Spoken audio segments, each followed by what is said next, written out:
Ignited Minds Tutorials recently released a comprehensive video on YouTube, covering the entire math syllabus for CBSE and Maharashtra Board. This video aims to provide students with a thorough revision of the topics found in the Class Ed Cert Exemplar Mathematics textbook. The video covers a wide range of topics, including but not limited to algebra, geometry, trigonometry, and statistics. Each topic is carefully explained, with step-by-step solutions to numerous problems from the Cert Exemplar.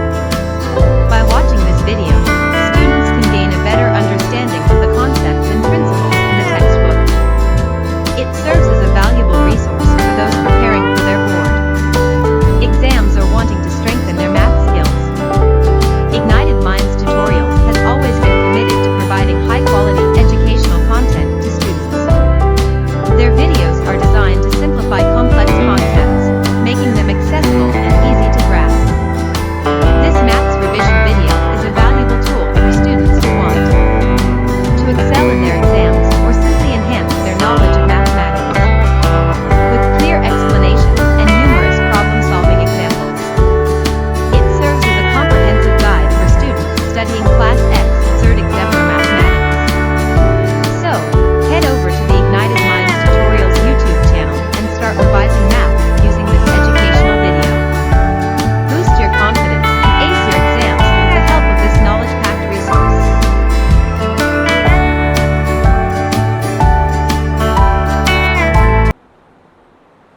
पहला वाला सवाल क्या है, देखो, choose the correct answer from the, तो ये आपके सारे एनसीईआरटी के एग्जाम्पलर के सवाल हैं पीपल, ठीक है, and we will try to do this. Choose the correct answer from the given 4 options. If in the first term of an AP is -5, तो आपका फर्स्ट टर्म क्या है भाई साहब, -5, एंड द कॉमन डिफरेंस, ठीक है, common difference is how much, 2. Then the sum of the first 6 terms, easy सवाल है, देखो, सम ऑफ फर्स्ट 6 टर्म्स क्या हो जाएगा, बोलो बोलो, एस एन क्या होता है, n/2 into 2a plus n-1 into D, ठीक है. तो ये हो जाएगा भाई साहब आपका 6/2 into 2a, that is 2 into -5 plus 6-1 into D, that is 2, ठीक है. सो that will be how much, 3. ये हो गया -10, 6-1 5 इंटू 2, तो ये हो गया +10, ठीक है. तो ये क्या हो जाएगा, this will be 3 into 0, that is equal to 0. So your correct option will be 0. ठीक है, clear clear clear, बहुत बढ़िया बहुत बढ़िया बहुत बढ़िया. Is the area of the circle inscribed in a square of side a centimeter, pi a square centimeter square? एक minute. Okay, यहां पे देखो, दिस इज बेसिकली एक स्क्वायर है, ये एक स्क्वायर है भाई साहब, और इस स्क्वायर के अंदर है भाई साहब एक सर्कल, ठीक है. So there is a circle inside this square.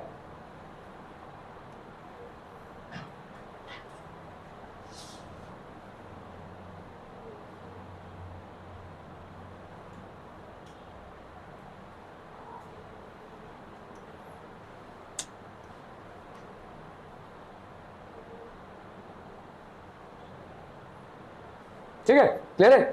एक सर्कल है भाई साहब एक स्क्वायर के अंदर, is the area of a circle.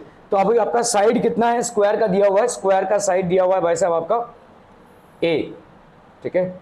सो ये वाला भी भाई साहब a हो जाएगा और ये वाला भी हो जाएगा a, और ये भी हो गया भाई साहब आपका a, ठीक है. ओके ओके ओके, तो आपका भाई साहब यहाँ पे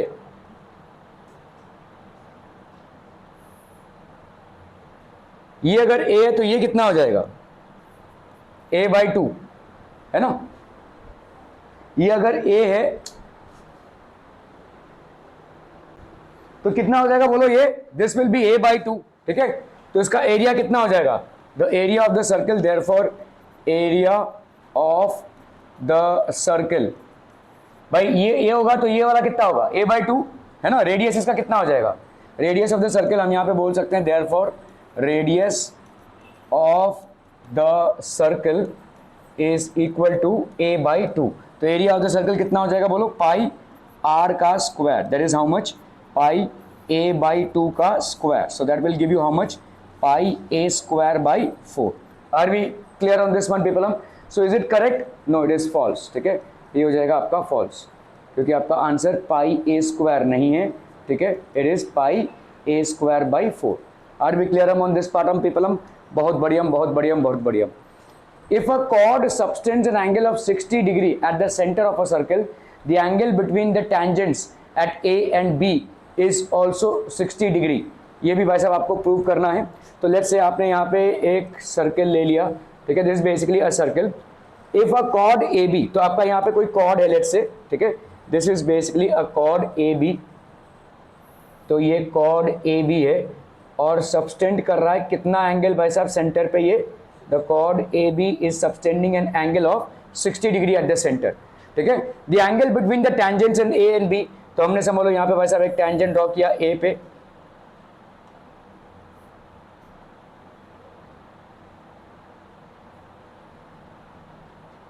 ये वाला एक टेंजेंट ड्रॉ किया और इधर एक टेंजेंट ड्रॉ किया.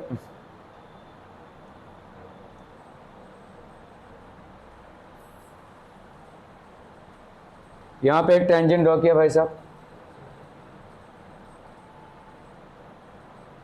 ठीक है, so these are the two tangents that we have. अरे यार,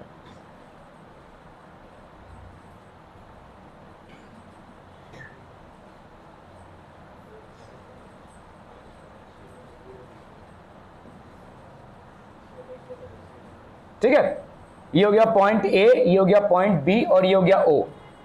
राइट, ट्रू और false. If a chord A B subtend an angle of 60 degree at the centre of the circle, the angle between the tangents in A and B. तो ये दोनों के बीच में ये वाला एंगल कितना होगा? क्या ये भी 60 होगा? और अगर नहीं होगा तो क्यों? देखो ना, सिंपल. यहां पे लेट से, तो हम यहां पे मान लेते हैं let A that tangents at A and B, let tangents at A and B intersect at C. ठीक है, A and B let's say they are intersecting at C. तो अभी इन quadrilateral A O B C angle A plus angle O plus angle B plus angle C, ये कितना हो जाएगा भाई साहब? 360. Why? Sum of all angles of a quadrilateral is equal to 360 degrees. ठीक है, तो एंगल ए की वैल्यू कितनी होगी बोलो? ये हो जाएगी कितनी? 90 है कि नहीं? रेडियस और टेंजेंट के बीच में भाई साहब क्या एंगल होता है? तो एंगल ए की वैल्यू हो गई 90 डिग्री. ठीक है, एंगल ओ की वैल्यू हमको दी हुई है 60 डिग्री, एंगल बी की वैल्यू हमको दी हुई है 90 डिग्री, और यहाँ पे हो गया angle C. This will be equal to 360 degrees. ठीक है, why? Radius and tangent at point of contact are perpendicular. ठीक है, क्लियर है? तो 90 प्लस 90 हो गया भाई साहब 180. 180 प्लस 60 कितना हो गया? 180 प्लस 60, तो ये हो गया 8 प्लस 6 14, 1 प्लस 1 2, तो ये हो गया 240. 240 plus angle C is equal to 360 degrees. तो एंगल सी की वैल्यू कितनी हो गई? 360 डिग्रीज माइनस 240 डिग्रीज, तो ये हो गया 0. 6 से 4 हो गया भाई साहब 2, तो एंगल सी की वैल्यू हो गई भाई साहब 20 degrees. Are we clear on this one people? The angle between the tangents A and B is also 60 degree. तो ये आंसर क्या हो जाएगा आपका? फॉल्स. ठीक है, सॉरी 120. ठीक है, false. The angle between the tangents is 120 degrees. Are we clear on this one people? बहुत बढ़िया. Will the median and modal class of grouped data always be different? क्या ये हमेशा डिफरेंट रहेंगे? सेम हो भी सकते हैं, ऐसा कुछ नहीं है. They can be same as well. ठीक है, देखो मॉडल क्लास कौन सा होता है? जो सबसे ज्यादा फ्रीक्वेंसी वाला होगा. ठीक है, तो मीडियन कौन सा होता है भाई साहब? जो मीडियम में आता है. ठीक है, तो मीडियन और मॉडल. ठीक है, the frequency of median class for a grouped data में और may not be the maximum. तो मैक्सिमम हो भी सकता है या नहीं भी हो सकता है। The frequency of the median class for a group theta may और may not be the maximum, हो भी सकता है मैक्सिमम हो ना भी हो, ठीक है। सो देयरफॉर हम यहाँ पे क्या बोलेंगे, विल द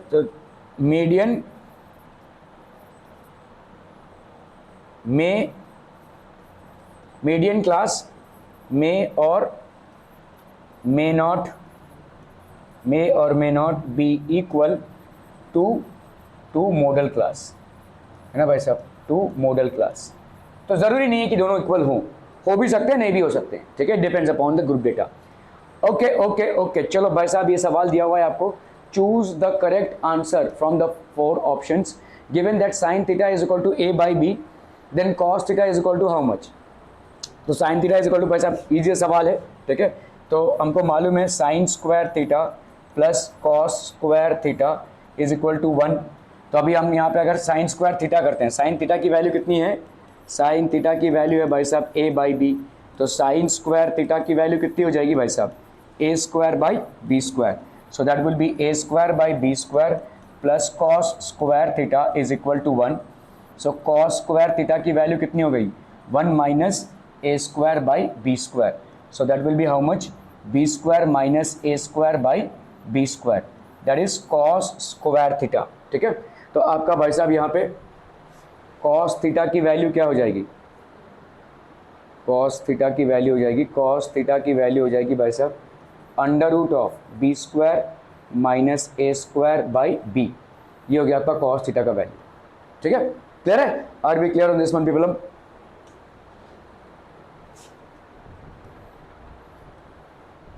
चलो भाई साहब इसको करना है फटाफट फटाफट, क्विक क्विक क्विक।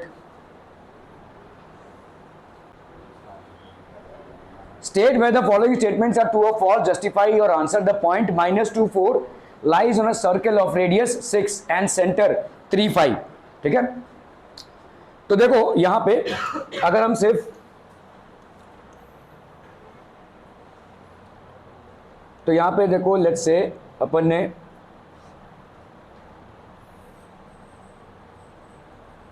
ठीक है, लेट्स से पॉइंट P है, ठीक है, -2, 4 अगर होता है, ठीक है, the point minus on circle of radius, ये कितना है भाई साहब 6, और सर्कल का सेंटर कितना है आपका 3, 5, ठीक है।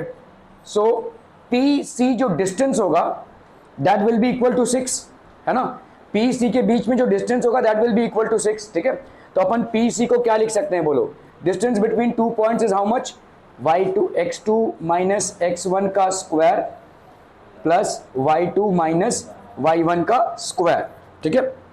तो पी सी का अपन अगर स्क्वायर कर दें तो सीधा यहां पे क्या हो जाएगा बोलो, x2 माइनस x1 का square plus y2 minus y1 का स्क्वायर। अभी पी सी का स्क्वायर LHS, आपका LHS कितना आ रहा है बोलो, पी सी का स्क्वायर इज हाउ मच, 6 का स्क्वायर दैट इज 36। अभी RHS पे आते हैं, ठीक है, RHS कितना है बोलो आपका, x2 माइनस x1 का स्क्वायर। सो x2 यहां पे कितना है -2, है ना, x2 इज -2, नहीं 3 है, चलिए 3 ले लेते हैं, कोई दिक्कत नहीं है। तो 3 माइनस -2 का स्क्वायर प्लस 5 माइनस 4 का स्क्वायर, x2 माइनस x1 का स्क्वायर, y2 माइनस y1 का square. So that will be how much, 3 plus 2 का स्क्वायर प्लस यहाँ पे हो गया 1 का square. So this will B 5 का स्क्वायर दैट इज 25 प्लस 1, ये कितना हो गया भाई साहब आपका 26। So obviously LHS is not equal to RHS, ठीक है। यहाँ पे क्या हो जाएगा, state whether it is true और false, so it is false, ठीक है, it is basically false. Clear, okay. Choose the correct answer from the given option, which of the following equations has the sum of its roots as 3, ठीक है। तो सम of its roots मतलब कैसा लिखते हैं हम, देखो x square minus alpha plus beta x plus alpha beta is equal to 0, ये स्टैंडर्ड फॉर्मेट है ना, ठीक है।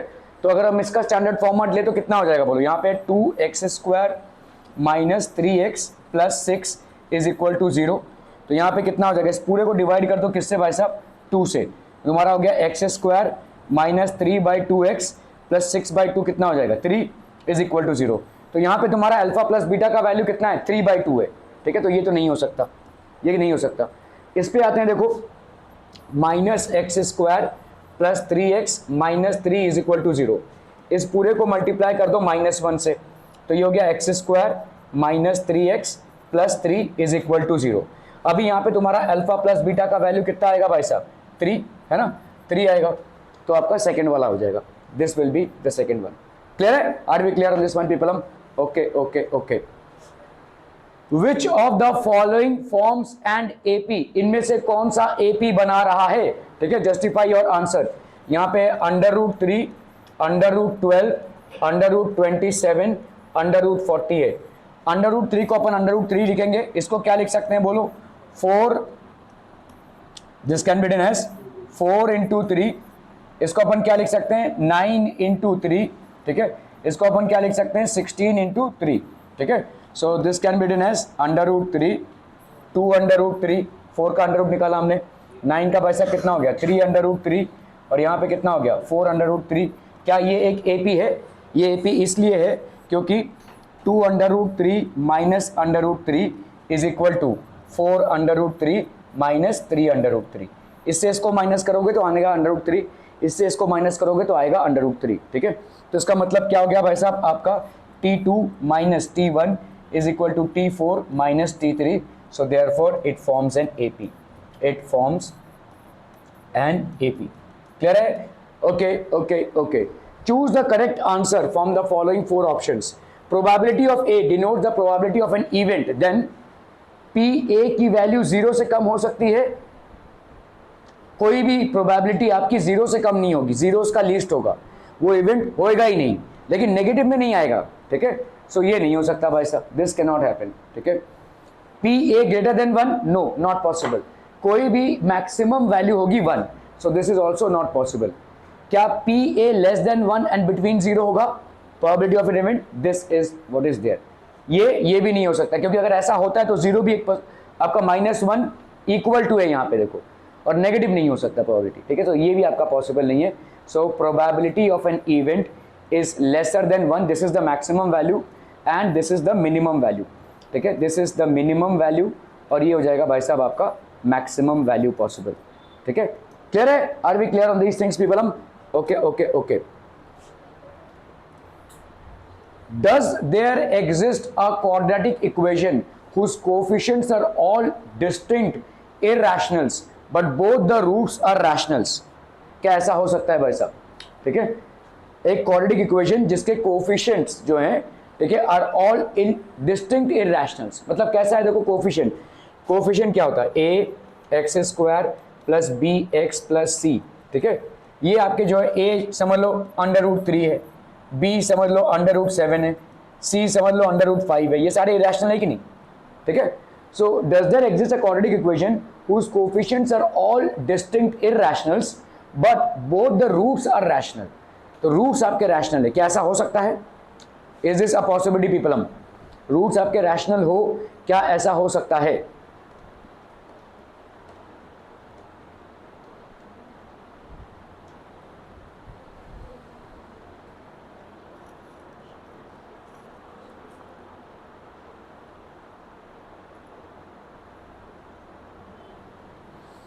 रूट क्या होता है? Root is equal to -b + -b² - 4ac / 2a, यही होता है ना, ठीक है। तो क्या ये हो सकता है कि भाई साहब इसका एक रैशनल आ जाए और यहाँ पे -b/2a है? अब बताओ भाई साहब, हो सकता है ये? Is it a possibility? Quadratic equation whose coefficient are all distinct irrational, मतलब आपका a भी इरैशनल, B भी इरैशनल और C भी इरैशनल। अगर ऐसा है तो b² - 4ac, बोलो भाई साहब ये रैशनल होगा या इरैशनल? क्या ये पॉसिबल है?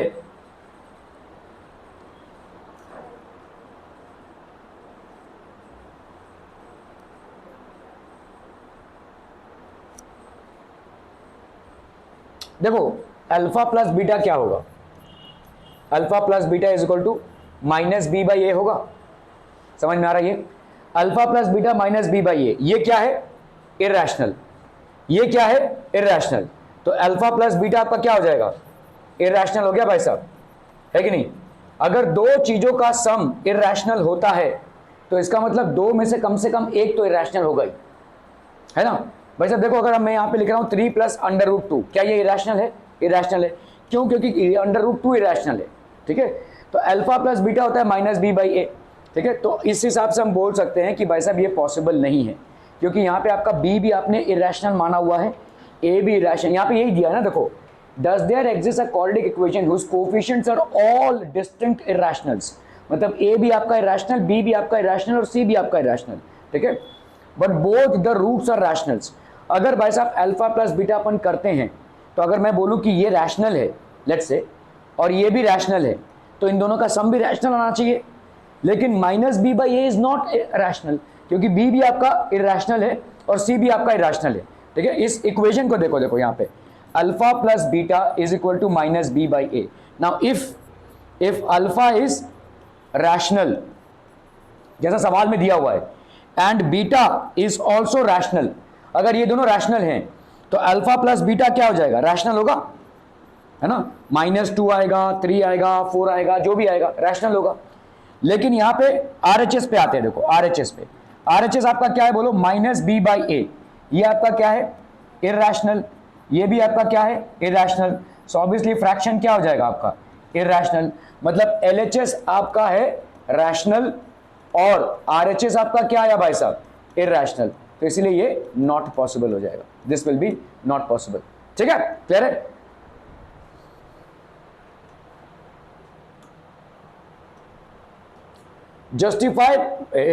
justify whether it is true to say that -1, ठीक है। आपका भाई साहब यहाँ पे कोई सीरीज दी हुई है, देखो -1 -3/2 -2 5/2 फॉर्म्स एन AP, ये एक AP फॉर्म कर रहा है, ठीक है। देख लो भाई साहब यहाँ पे A2 माइनस A1 कितना हो जाएगा बोलो, -3/2 -1, so that will be -3/2 plus 1, that's going to be how much, 2, ये हो गया -3 plus 2, so that is how much, -half, ठीक है, क्लियर है कि नहीं भाई साहब, -half हो गया ये, क्लियर हम, ओके। और A3 minus A2, A3 minus A2, so A3 minus A2 कितना हो जाएगा भाई साहब, -2 minus 3/2, so that will be -2 plus 3/2, so that's how much, 2, -4 plus 3, -1/2, ये भी -1/2, ये भी -1/2, 5/2 से एक बार -2 करके देख लो, ये 5/2 है ना, -2, अब गड़बड़ होगा, ठीक है। तो सवाल में देखो यहाँ पे क्या हो जाएगा, ये हो जाएगा आपका 7/2।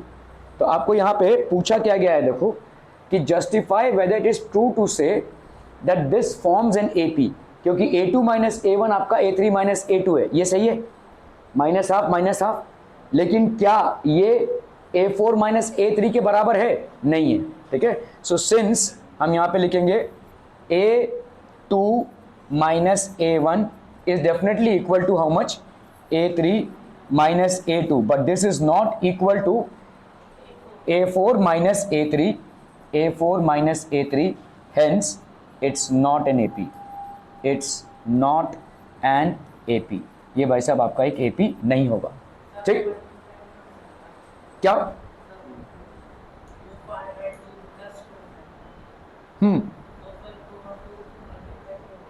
हाँ कर लो ना, चलो हाँ 2 मल्टीप्लाई होगा, सॉरी 2 + 2 4 ना, तो 9/2 है ना, 5/2 प्लस 4/2 तो ये हो गया आपका 9/2, again it is not equal to -1/2, तो आपका ये AP नहीं है।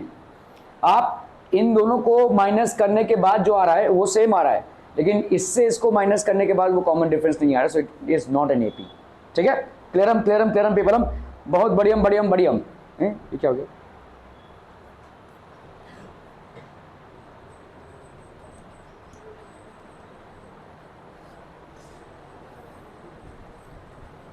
चलो भाई साहब इसको करना है फटाफट, A x1 y1 B x2 y2 and C x3 y3 are the vertices of a triangle ABC. What are the coordinates of the triangle ABC? इसका फॉर्मूला है, क्या है, नहीं, हाफ नहीं,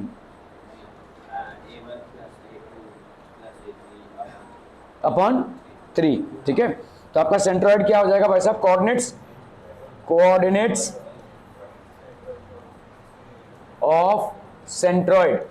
coordinates of centroid X Y are given by, तो x की value क्या हो जाएगी बोलो?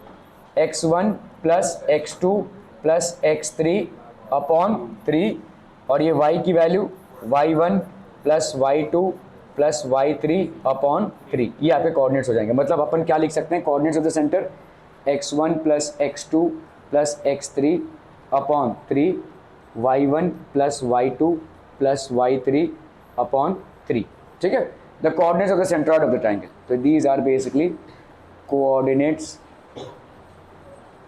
Of the centroid of the triangle, ठीक है। In a family having 3 children, there may be no girl, 1 girl, 2 girls or 3 girls, ठीक है। So the probability of each is 1/4, ठीक है। Is this correct? तो देखो probability of 0 girls, कितना हो जाएगा? 4 in a family of 3 children, ठीक है। probability of 0 girls, उनमें से एक भी गर्ल्स नहीं है, तो इसकी वैल्यू, इसकी प्रोबेबिलिटी कितनी हो जाएगी? 0। प्रोबेबिलिटी ऑफ 0 गर्ल्स, ठीक है। तो प्रोबेबिलिटी ऑफ 0 गर्ल्स क्या 0 होगी कि 1 होगी? Probability of 0 girls, number of favourable elements तुम्हारे कितने हैं? 0 है ना। और भाई साहब टोटल नंबर ऑफ चिल्ड्रन कितने हैं? 3, तो ये हो गया भाई साहब आपका 0। प्रोबेबिलिटी ऑफ 1 गर्ल का कितना हो जाएगा बोलो? 1/3। प्रोबेबिलिटी ऑफ 2 गर्ल्स का कितना हो जाएगा बोलो? 2/3। and probability that all 3 are girls is 3/3, that is 1, ठीक है। so the probability of each is 1/4, क्या probability of each is 1/4? no, ठीक है। so it is false, this is basically false, ठीक है। probability of 0 girls is 0, probability of 1 girl is 1/3, probability of 2 girls out of the 3 children is 2/3, and probability of 3 girls is 3/3, that is 1, ठीक है, ठीक है, ठीक है। okay, are the following pair of linear equation consistent है कि नहीं? कैसे जानेंगे हम?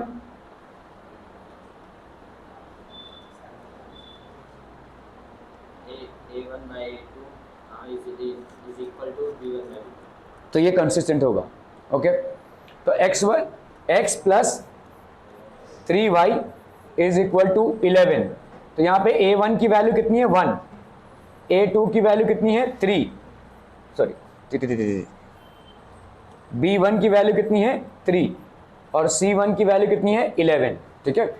दूसरा इक्वेशन क्या है भाई साहब? 2 × 2x plus 6y is equal to 22। इसको भाई साहब डिवाइड कर दो 2 से, तो ये हो गया आपका 2x plus 6y is equal to 11, ठीक है।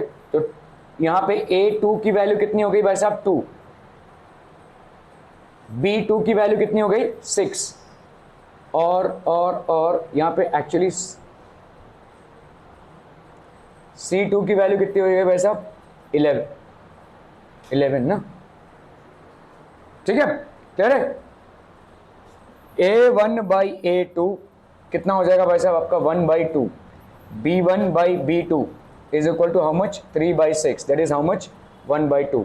सो A1/A2 is equal to B1/B2, and this definitely is not equal to C1/C2, क्योंकि वो होगा 1, है ना। C1/C2 कितना हो जाएगा? That will be 11/11, that is 1। तो this is not equal to C1/C2, और इसी कंडीशन को अपन क्या बोलते हैं भाई साहब? कंसिस्टेंट, है ना। क्लियर?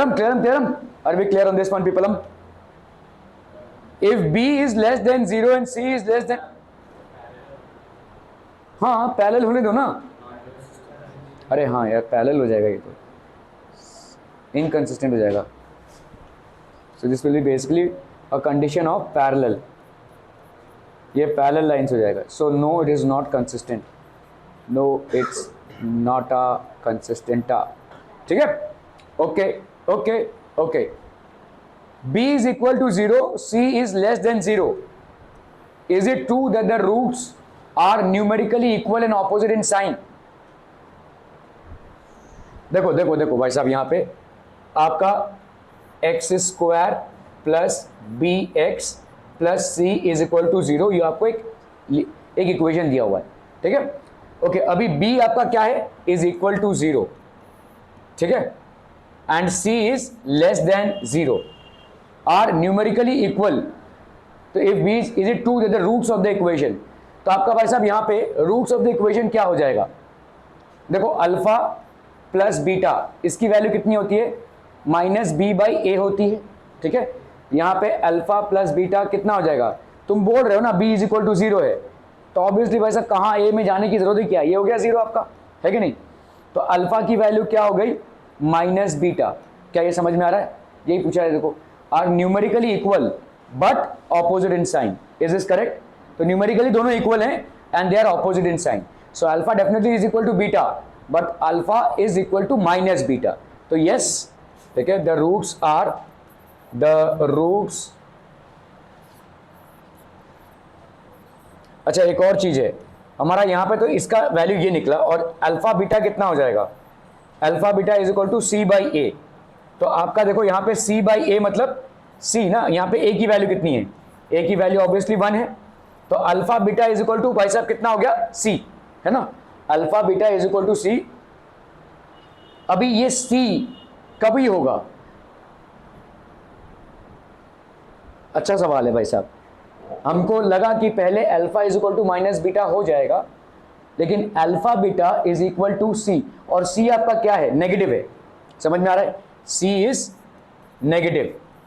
तो इस चीज को और पुख्ता करता है ये, मतलब और सॉलिडिफाई करता है, क्योंकि यहां पे अगर नेगेटिव आ रहा है तो इसका मतलब इन दोनों में से एक नेगेटिव है कि नहीं, और वही है भाई साहब, अगर इन दोनों में से एक तो नेगेटिव है ना, अगर अल्फा पॉजिटिव है तो बीटा नेगेटिव है, अगर बीटा पॉजिटिव है तो अल्फा नेगेटिव है, ठीक है। So yes it is true, yes, ठीक है, इट्स ट्रू, ठीक है। The roots are numerically equal and opposite, the roots are numerically equal and opposite. चलो भाई साहब इसका करनी है फटाक से,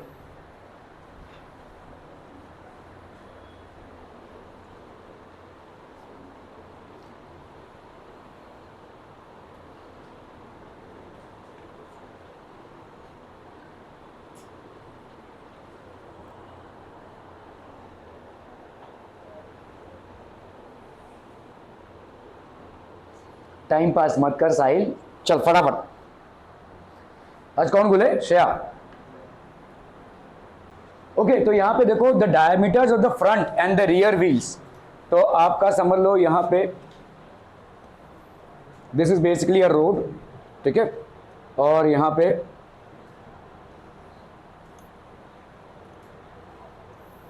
ये rear wheel of a tractor हो गया और ये फ्रंट व्हील हो गया, ठीक है। ये एक ट्रैक्टर है जिसका फ्रंट और रियर व्हील दिया हुआ है आपको। The diameters of the front end the rear wheels, तो आपका डायमीटर है भाई साहब, तो ये R1 की वैल्यू कितनी हो गई भाई साहब, 80/2, that is how much, 40 centimetre, ठीक है, क्लियर है।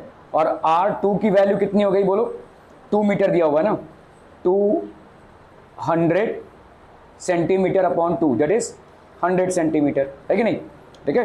तो ये हो गया आपका भाई साहब, this is R1 and this is R2, R1 and R2, ठीक है। Find the number of revolutions that the rear wheel will make in covering a distance in which the front wheel makes 1400 revolutions. 1400 revolutions front wheel का हो रहा है, ठीक है, तो मतलब कितना डिस्टेंस आगे जा रहा होगा।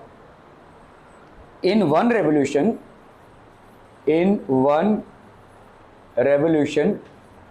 the front wheel covers कितना, बोलो बोलो बोलो भाई साहब कितना होगा, 2πr1 है कि नहीं, ठीक है। सो that will B 2 into 22/7 into R1, that is how much, 40, ठीक है, इतना डिस्टेंस कवर कर रहा है ये, क्लियर है, ओके। अभी आपका कितना, ठीक है, how many number of revolutions, तो आप लेट्स से, तो अगर फ्रंट व्हील भाई साहब इतना डिस्टेंस कवर कर रहा है, लेट्स से ये डिस्टेंस डी है ना, ये डिस्टेंस डी, तो भाई साहब रियर व्हील भी उतना ही डिस्टेंस आगे बढ़ा हुआ कि नहीं? अगर फ्रंट व्हील डी डिस्टेंस से बड़ा है तो रियर व्हील भी उतने ही डिस्टेंस से आगे गया होगा, ठीक है। तो अपन यहां पे क्या बोल सकते हैं, for the rear wheel let, अच्छा यहां पे 2 पाई R1, एक मिनट भाई साहब, भाई, तो इधर कितना है भाई साहब आपका 1400 रेवोल्यूशंस ना, सो in one revolution,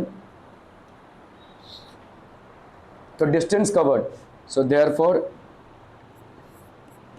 distance covered in 1400 revolutions, ये कितना हो जाएगा भाई साहब आपका 1400 इंटू 2 पाई R1। एक रेवोल्यूशन में भाई साहब इतना डिस्टेंस होता है, किसका? फ्रंट व्हील का। तो 1400 रेवोल्यूशंस में कितना हो जाएगा 1400 इंटू 2 पाई R1, ये हो गया डिस्टेंस कवर्ड। तो इतने डिस्टेंस से वो आगे जाएगा, है कि नहीं? This is the number of revolutions, मतलब इसको अगर हम खोल देंगे, 1400 बार खोल रहे हैं इसको, ठीक है, तो उतने डिस्टेंस से ये भी आगे जाएगा, ठीक है। द डिस्टेंस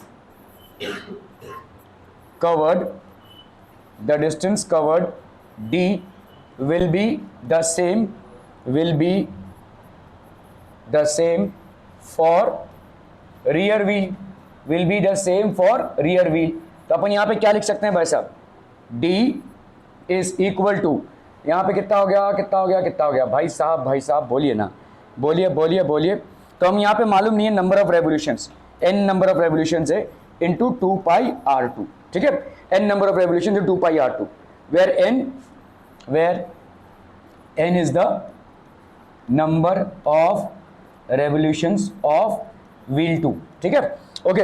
तो इस d की जगह पे डालो भाई साहब कितना 1400 into 2 pi R1 is equal to n into 2 pi R2, तो ये 2 पाई और 2 पाई भाई साहब कैंसिल हो गया, तो 1400 इंटू R1 की वैल्यू कितनी है भाई साहब, R1 की वैल्यू है 40 अपॉन R2 की वैल्यू कितनी है भाई साहब 100, ठीक है, इज इक्वल टू n। तो ये हो गया कितना भाई साहब आपका 4 4 जा 16, 14 4 जा 56, है ना, ठीक है। सो दैट जब इसने 1400 रेवोल्यूशन किए हैं, ठीक है, तो इसने कितने रेवोल्यूशन किए हैं भाई साहब 560 रेवोल्यूशंस, ठीक है, क्लियर है। So therefore the rear wheel has made 560 revolutions. Okay. Are we clear? Find the number of revolutions by a circular wheel of area 1.54 meters square in rolling a distance of 176 meter. ठीक है, तो area भाई साहब कितना दिया हुआ है आपका, area is equal to 1.54 metre square, so pi R square की वैल्यू कितनी है 1.54 मीटर स्क्वायर, ठीक है। सो देयरफॉर आपका 20, तो अगर भाई साहब हम इसको आर स्क्वायर कर लें तो आर स्क्वायर कितना हो जाएगा 1.54 बाई पाई मीटर का square, that will be how much 1.54 upon 22 और ऊपर हो गया भाई साहब आपका 7, है ना, ठीक है।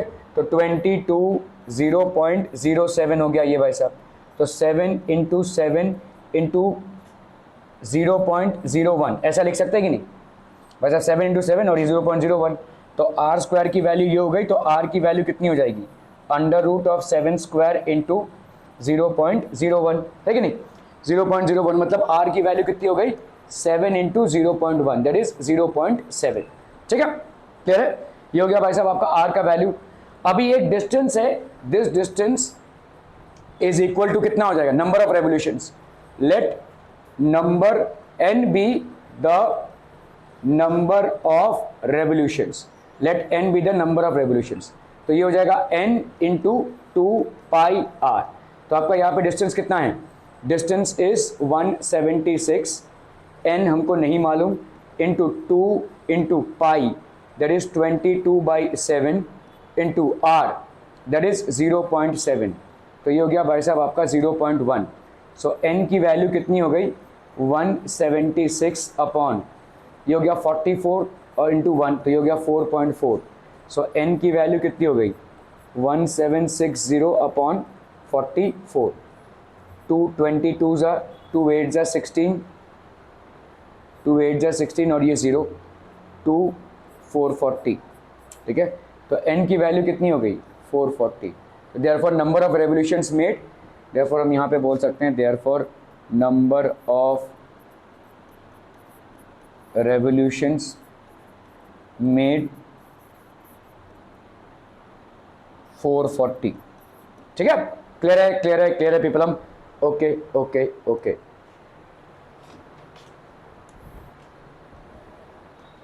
चलिए भाई साहब इसको करना है फटाफट फटाफट।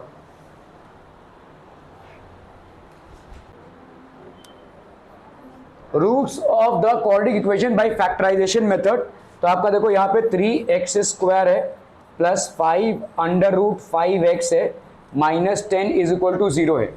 तो यहाँ पे 10 और 3 को अपन मल्टीप्लाई करते हैं, 10 एंड 3 दैट बिकम्स 30। आपको 30 के फैक्टर्स में से 5 रूट 5 लाना है। ठीक है, तो क्या कर सकते हैं भाई साहब, यहाँ पे बोलिए ना बोलिए। 30 लाना है, 30 जल्दी जल्दी जल्दी। तो आपका अंडर रूट 3 इंटू 5 और 2 इंटू अंडर रूट 5, इसका कितना आ जाएगा बोलो। 3 2 6 और 5 30 आ जाएगा। और 3 under root 5 plus 2 under root 5 करेंगे तो कितना आ जाएगा 5 अंडर रूट 5 आ जाएगा। ठीक है, क्या क्या हाँ तो रहने दो ना, -30 है ना, -30 तो इसको कर दो भाई साहब, माइनस क्या जाता है। ठीक है, तो यहाँ पे आपको दोनों को भी माइनस लेना पड़ेगा। नहीं गड़बड़ गड़बड़ गड़बड़ गड़बड़ गड़बड़। 10 इंटू 3 30 हो गया भाई साहब आपका, 10 इंटू 3 30। ओ 6 रूट 5 लेना पड़ेगा। ओके, तो यहाँ पे आपका भाई साहब है 6 रूट 5 इंटू अंडर रूट 5। अगर हम करते हैं यहाँ पे तो कितना आ जाएगा बोलो, 30 आ जाएगा। ठीक है, और यहाँ पे आपको चाहिए प्लस ना, तो 6 under root 5 minus under root 5 ये आ जाएगा आपका 5 अंडर रूट 5। ठीक है, क्लियर है। 3 वाला नहीं ले सकते हम। 3 वाला क्यों नहीं ले सकते, देखो अगर आपने लिया 3 under root 5 plus 2 under root 5 तो ये आपको 5 अंडर रूट 5 तो दे देगा, लेकिन 3 under root 5 into 2 under root 5 ये आपको -30 नहीं देगा, ये आपको +30 देगा। लेकिन यहाँ पे 6 under root 5 into minus under root 5 ये आपको भाई साहब -30 दे देगा। ठीक है, तो दोनों भी कंडीशंस फुलफिल होने चाहिए। Product should be equal to -30 as well as their sum should be equal to +5 root 5। तो अपन यहाँ पे लिख सकते हैं इसको, this can be done as 3x² plus हो गया आपका 6 under root 5 minus under root 5 plus 5 नहीं -10 सॉरी। ठीक है, ये हो जाएगा आपका x, this will be x -10 is equal to 0। तो अपन इसको क्या लिख सकते हैं भाई साहब, यहाँ पे अपन ने लिखा 3x, तो यहाँ पे बचा x प्लस 3 2 ज़ा 6 2 अंडर रूट 5। ठीक है, क्लियर है। इधर कितना बचा बोला, यहाँ पे देखो 10 को अपन क्या लिख सकते हैं, 10 को अपन लिख सकते हैं 5 इंटू 2 है ना, मतलब under root 5 into under root 5, ये 5 की जगह पे लिख सकते हैं इंटू 2, ऐसा लिख सकते हैं कि नहीं। 10 को अपन ये लिख सकते हैं, तो this can be done as under root 5 into under root 5 into 2x -10 is equal to 0। ठीक है, एक्चुअली यहाँ पे 5 लिखे तो ही काफ़ी होगा भाई साहब, सॉरी 10 को ना, अंडर रूट 5x माइनस यहाँ पे हो जाएगा under root 5 into under root 5 into 2 into 2 is equal to 0। Okay, तो अपन भाई साहब यहाँ पे निकालते हैं 3x की वैल्यू हो गई x plus 2 under root 5 minus under root 5, तो यहाँ पे क्या बचेगा बोलो, x plus 2 under root 5 is equal to 0। So इधर हो गया आपका भाई साहब 3x minus 5 x plus 2 under root 5 is equal to 0। ठीक है, सो इधर 3x minus 5 is equal to 0 और x plus 2 under root 5 is equal to 0। So इधर यहाँ पे भाई साहब x की वैल्यू क्या हो जाएगी 5/3 और x is equal to -2 under root 5, ठीक है।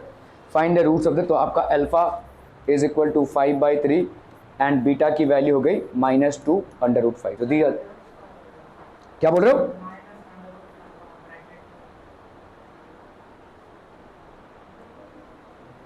Three x minus 5x plus 2 under root 5, हाँ इधर हाँ इधर अंडर रूट 5 होगा, sorry this will be under root 5।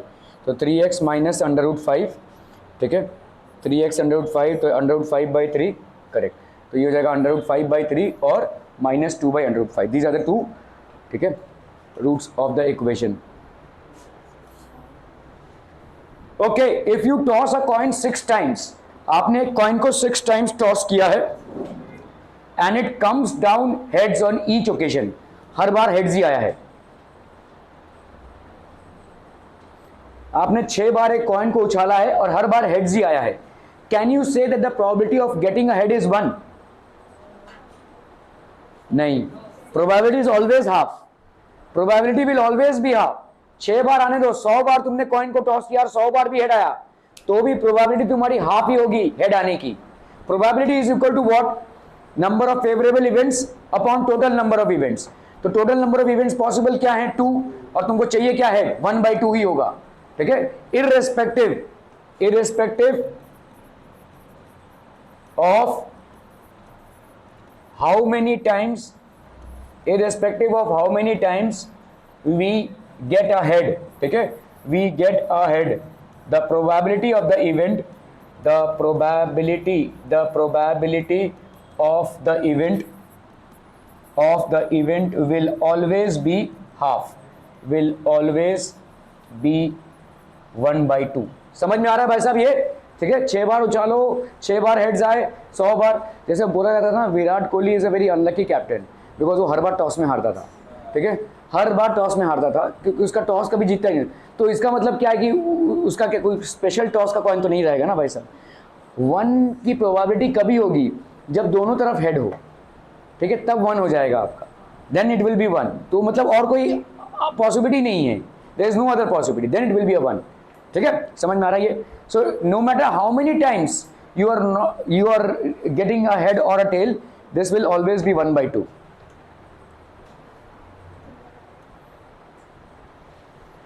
चलो वैसा वैसे करना फटाफट। A ladder 15 metre long,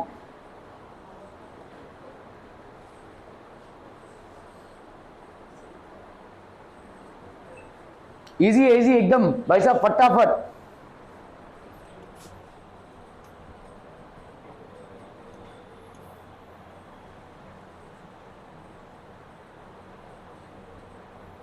okay, तो लैडर का देखो एंगल वॉल के साथ कितना बन रहा है, ठीक है, this is basically the ladder, this is the ladder, ये आपका लैडर, ठीक है, ये आपका wall, this is basically the wall. तो ये हो गया ए, बी और सी, ये वाला angle with the wall it is 60 degree. A ladder which is 15 metres long, तो ये लैडर भाई साहब कितना मीटर्स लॉन्ग है? This ladder is how much people 15 meters long. A ladder which is 15 meters long just reaches the top of a vertical wall. If the ladder makes an angle of 60 degree with the wall, find the height of the wall. तो अपन एक झटके में इसको कैसे कर सकते हैं भाई साहब? ये अगर समझ लो height of the wall h है, लेट्स से h है भाई साहब इसका हाइट, ठीक है, अपन सीधा सीधा क्या लिख सकते हैं? cos 60 is equal to base upon hypotenuse. तो इस केस में बेस क्या हो जाएगा आपका? h upon hypotenuse, that is 15, ठीक है। cos 60 की वैल्यू कितनी होती है? Half, so that will B h upon 15।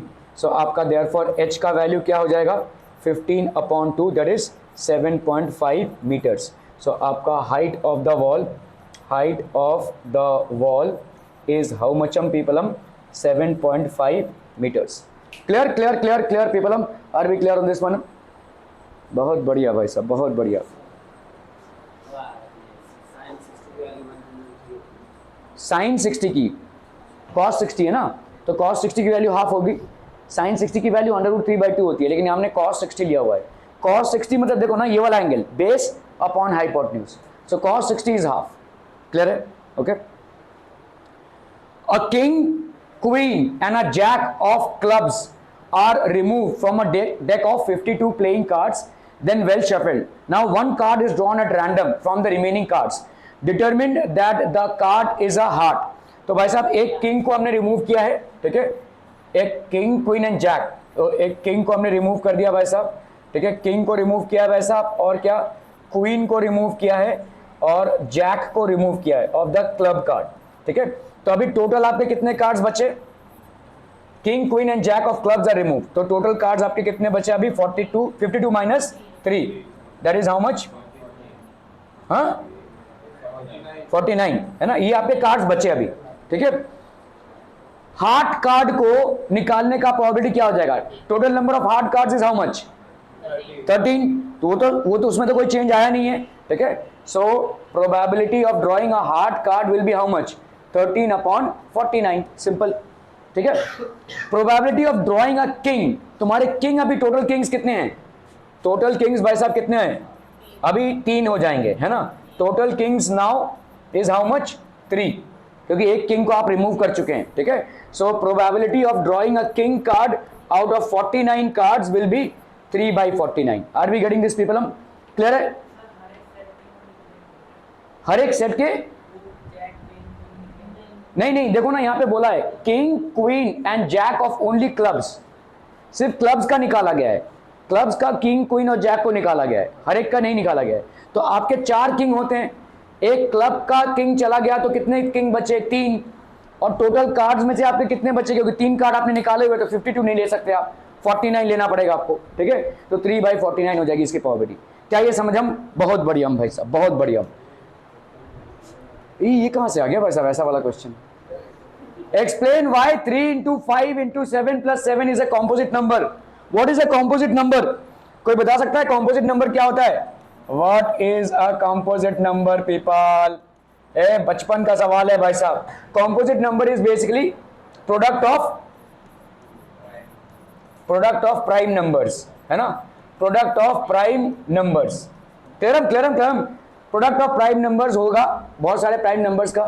तो यहां पे देखो क्या दिया हुआ है आपको, 3 × 5 × 7 + 7, एक तो प्राइम नंबर होना चाहिए कॉम्पोजिट नंबर में, ठीक है। तो इसको क्या लिख सकते हैं भाई साहब आप? 7 को कॉमन निकाला तो यहाँ पे कितना हो जाएगा? 3 × 5 + 1 ऐसा लिख सकते हैं। तो 7 × 3 × 5 = 15 + 1 16।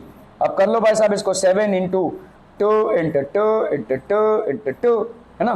प्रोडक्ट ऑफ प्राइम नंबर्स हो गया ये, बस कॉम्पोजिट नंबर। कहां से आ गया ये सवाल? Okay, find the sum up to n terms 4 - 1/9 + 4 - 2/n + 4 - 3/n up to n terms. कैसे करोगे भाई साहब? ओके, चलिए भाई साहब इसको देखते हैं। यहां पे आपका 4 - 1/n है, + 4 - 2/n है, + 4 - 3/n, ठीक है। ये जा रहा है अप टू n टर्म्स तक, ठीक है।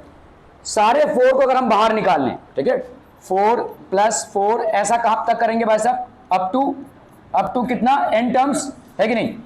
अप टू n टर्म्स होगा, प्लस या अपन इसके माइनस को ही बाहर निकाल लेते हैं। चलो माइनस को अगर हमने बाहर निकाल लिया तो यहां पे कितना हो जाएगा बोलो? 1/n + 2/n + 3/n, कब तक भाई साहब? Up to n terms. Clear है भाई साहब, ठीक है।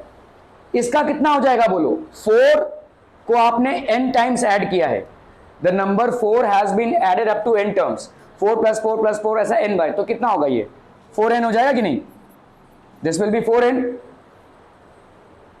अरे भाई साहब 3 को अगर 3 बार ऐड करोगे तो कितना होगा? 3 × 3 ना, 9।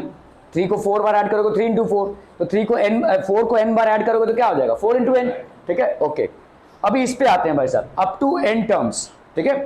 तो इसमें तुम्हारा भाई साहब 1/n, ठीक है। अगर मैंने यहां पे 1/n को बाहर निकाल लिया, ध्यान से देखो, 1/n को कॉमन निकाला बाहर, तो अंदर क्या बचता है? 1 + 2 + 3 अप टू n टर्म्स। समझम, ठीक है, क्लियर है भाई? 1/n सबका बाहर निकल गया, n बाहर निकल गया भाई साहब, क्या बचेगा? 1 + 2 + 3 अप टू n टर्म्स। ये कितना हो गया बोलो? 4n - 1/n।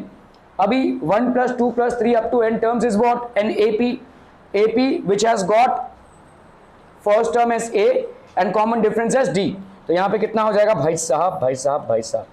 So this will B n/2 into 2a, that is 2a plus n-1 into d, that is 1, ठीक है? सो दैट विल बी 4n-1/n, ठीक है? यहाँ पे कितना हो गया ये n/2, n/2 यहाँ पे हो गया 2 प्लस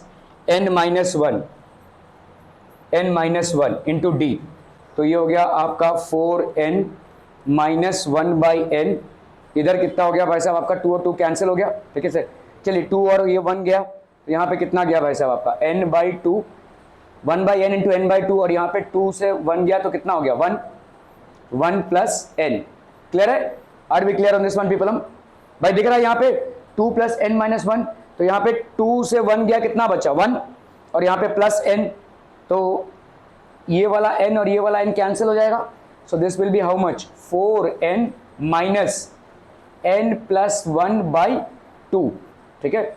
अभी इसका अगर हम LCM निकालते हैं बच्चा बाड़ी, कितना हो जाएगा 4 2 ज़ा 8n, 8n हो गया इधर, minus n minus 1, so that will be how much 7n minus 1/2, ये हो जाएगा आपका आंसर, ठीक है? 7n minus 1/2। Are we clear to this one people? ठीक है? So therefore the sum will be 7n minus 1/2. Justify whether it is true to say that the following are the n terms of an AP, 1 plus n का square, nth term,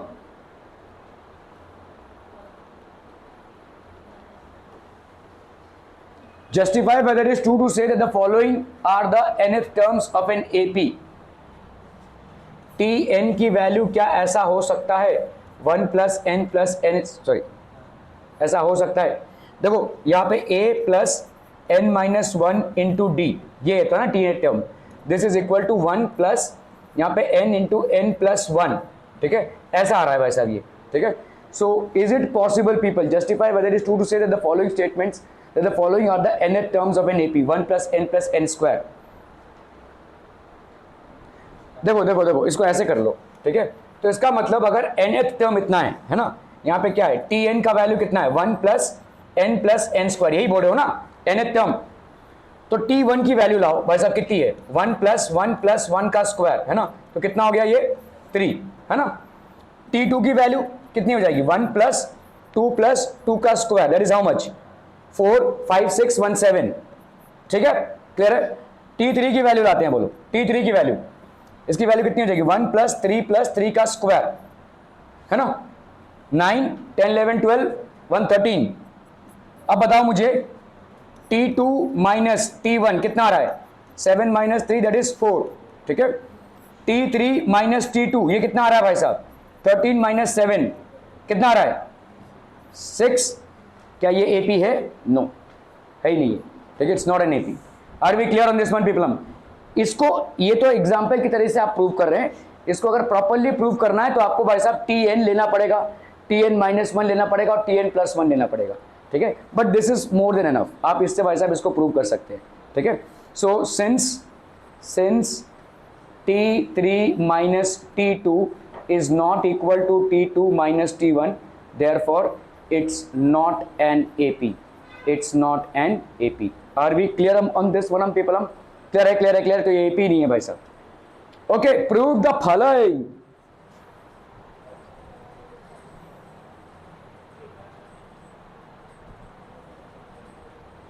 ये सवाल कहां से आ गया भाई साहब?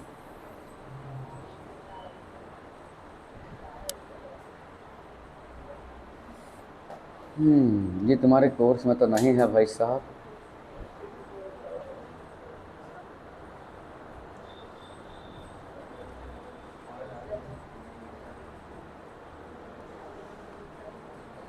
इसको देखो कैसे करना है, अभी चिल्लम चिल्ली चालू कर देंगे ये लोग, ठीक है? हमारे कोर्स में नहीं है। कॉस 45 प्लस थीटा, ठीक है? इसका वैल्यू कितना हो जाएगा भाई साहब आपका कॉस, इसको अपन क्या लिख सकते हैं कॉस 90 माइनस 45 माइनस थीटा लिख सकते हैं इसको, ऐसा लिख सकते हैं कि नहीं? बोलो कैसा लिख सकते हैं, बोलो अनवेस इसमें डिस्प्यूट नहीं कर सकता, ये सही है, cos 90 माइनस थीटा, देख लो इसको क्यों नहीं डिस्प्यूट कर सकते, ये सवाल आ सकता है, एग्जाम्पल से लिया है मैंने। cos 45 प्लस थीटा, इसको अपन ऐसे लिख सकते कि नहीं? अरे भाई साहब लिख सकते कि नहीं? 90 माइनस 45 कितना होगा? 45, और माइनस माइनस प्लस थीटा हो जाएगा। cos 90 माइनस थीटा कितना होता है? साइन थीटा, ठीक है। cos 90 माइनस थीटा की वैल्यू कितनी होती है भाई साहब? साइन थीटा, ठीक है। ओके चलिए भाई साहब, तो इसको क्या लिखेंगे अपन? साइन, ये cos 90 माइनस थीटा है ना पूरा, तो साइन कितना हो गया? 45 minus theta. Are we clear? तो cos 45 प्लस थीटा की वैल्यू कितनी हो गई? Sine 45 minus theta. Squaring both sides भाई साहब, अगर करेंगे अपन स्क्वायरिंग बोथ साइड्स, तो व्हाट विल हैपन पीपल? हम cos square 45 plus theta is equal to sine square 45 minus theta. Are we getting this people? हम है कि नहीं? दोनों तरफ स्क्वायर कर दिया आपने। ओके ओके, तो आपका भाई साहब यहां पे अभी इसको निपटाना है। देखो tan 60 प्लस थीटा है, ठीक है, तो tan 60 प्लस थीटा को अपन क्या लिख सकते हैं भाई साहब? बोलो ना, बोलो। tan 90 माइनस 60 प्लस थीटा, ऐसा लिख सकते हैं क्या? नहीं, tan 90, नहीं नहीं नहीं नहीं नहीं नहीं नहीं नहीं, अपन इससे खेलना पड़ेगा भाई साहब, 30 माइनस थीटा से। चलिए, सो अपना भाई साहब यहाँ पे है tan, इसको उठाते हैं, देखो 30 माइनस थीटा, इसको अपन क्या लिख सकते हैं बोलो? This can be written as tan 90 minus 60 plus theta, इसको लिख सकते हैं कि नहीं बोलो? ऐसा लिख सकते हैं? 90 माइनस 60 कितना हो जाएगा? 30, और ये माइनस और ये प्लस हो जाएगा माइनस, और tan 90 माइनस थीटा की वैल्यू कितनी होती है? cot थीटा होती है, तो इसकी वैल्यू क्या हो जाएगी बोलो? cot 60 plus theta. समझ में आ रहा हूं पीपल? हम ठीक है। ओके, LHS को एक बार फिर से लिख लेते हैं भाई साहब। तो LHS आपका कितना हो जाएगा? cos स्क्वायर 45 प्लस थीटा, ठीक है, plus cos square 45 minus theta upon tan 60 plus theta into tan 30 minus theta, ठीक है। cos स्क्वायर 45 प्लस थीटा की जगह पे अपन क्या लिख सकते हैं बोलो? साइन स्क्वायर 45 माइनस थीटा लिख सकते हैं।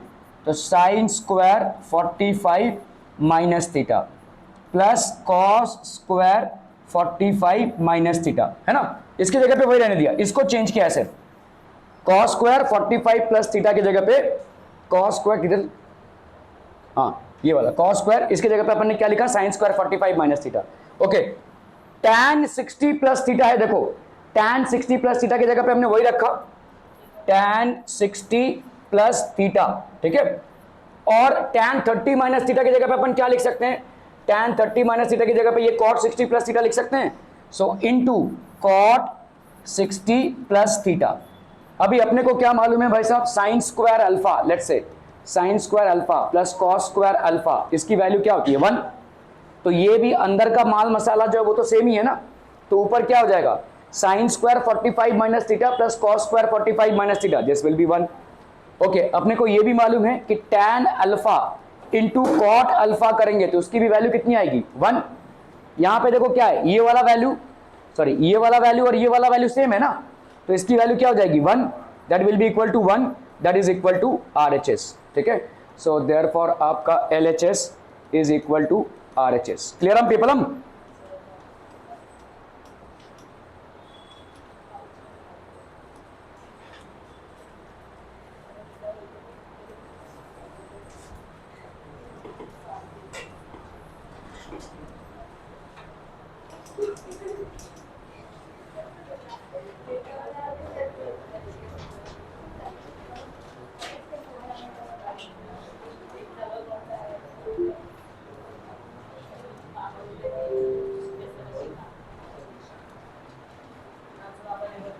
ठीक है, जाइए।